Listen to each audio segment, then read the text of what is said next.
Hello, this is David Roberson with Silicon Valley Property Management Group. I wanted to talk today a little bit about a blog article I recently wrote. California has imposed a new requirement for property owners who own properties, buildings that have balconies and raised decks. Back in 2015, many of you probably watched the news of a story of a fifth-story exterior balcony collapsed at a popular apartment building named Library Gardens near the University of California, Berkeley. At the time of the incident, a group of Irish exchange students were gathering on the balcony celebrating a 21st birthday. Unfortunately, 6 of the kids perished and 7 other ones were severely injured. And what was really tragic is most of the kids were all from one family. They were all a bunch of cousins. After an extensive investigation by obviously the CSLB and then plaintiffs' attorneys, it was determined that the cause of the collapse was defective construction and defective building materials. So several concurrent events that converged and caused this absolute tragedy. The construction method that the contractor used and the subcontractors used allowed moisture to enter the balcony joist inside the building cavity,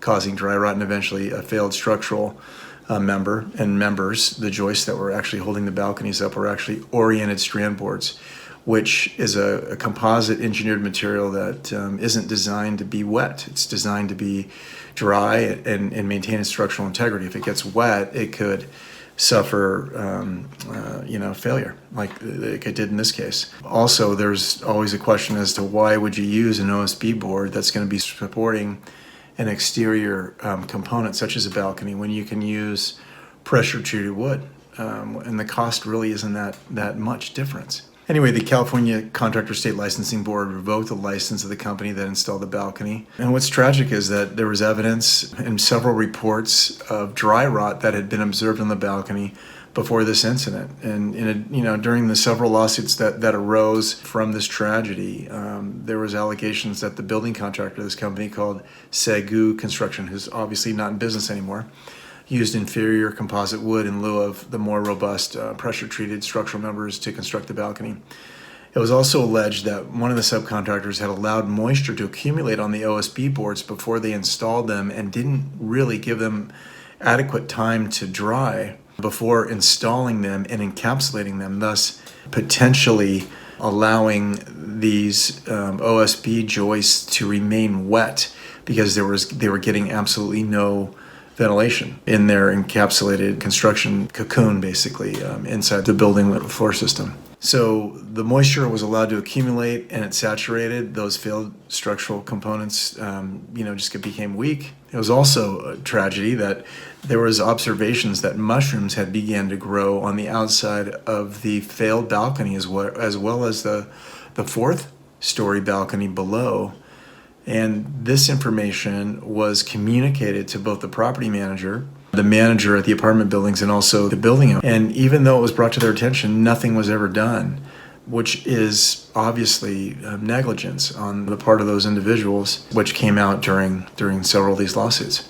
The CSLB prepared a 145-page report, which I have attached to my blog article, and you can read it. In response to this tragedy and all the evidence that was collected, the California legislature passed SB 721 to impose additional inspection requirements on owners of buildings containing exterior elevated elements such as raised decks or balconies. Now, there's probably tens of thousands of buildings in California which have raised decks or balconies that would meet this definition, and now there's this new law that's going to be imposed on these building owners, which would make a lot of sense, right? You want to make sure that the structural components, when people go out and walk on them, that they're 10 feet, 20 feet, 30 feet, 40 feet above grade would be safe. And now this new inspection requirement is law, and all these building owners are going to have to comply with it.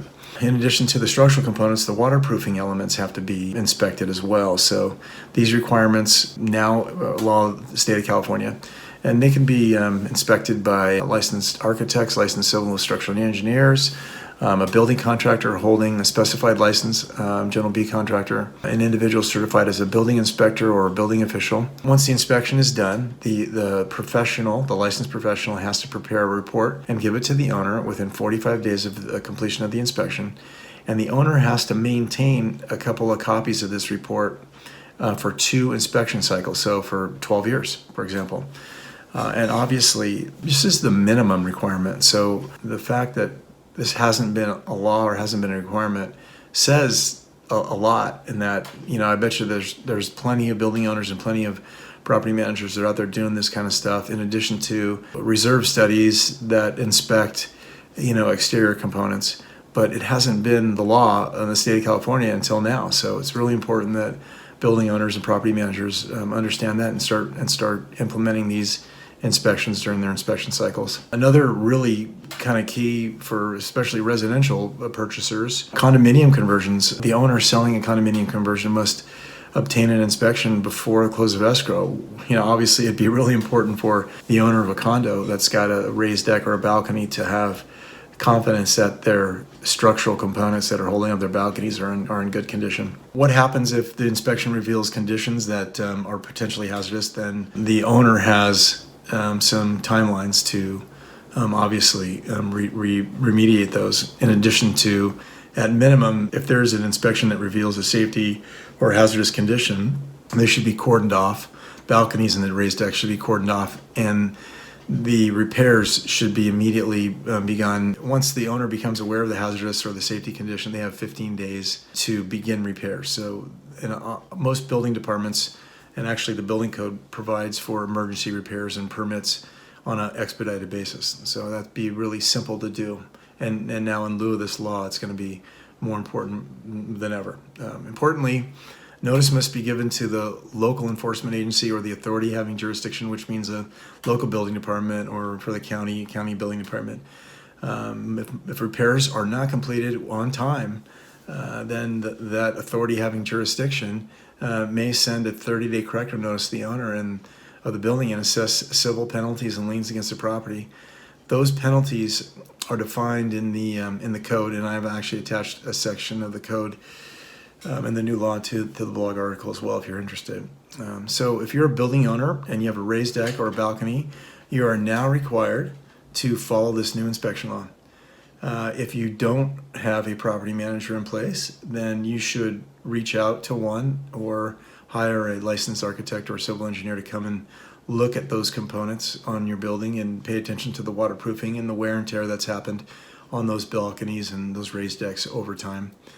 And you can also forward this article to your property manager if you have a property management company, just so they are aware of these new requirements. Most top property management companies are aware of this, and they'll be implementing this into their normal inspection duties on an annual basis, and every 6 years they've got to produce a report. If you manage the building yourself and you'd like additional information about this new requirement, please don't hesitate to reach out to me, David Roberson, Silicon Valley Property Management Group. My phone number is 408-838-5113. You can send me an email as well, david@svpmg.net. Please go to my blog, read some of my other blog articles, and look forward to seeing you on the next video.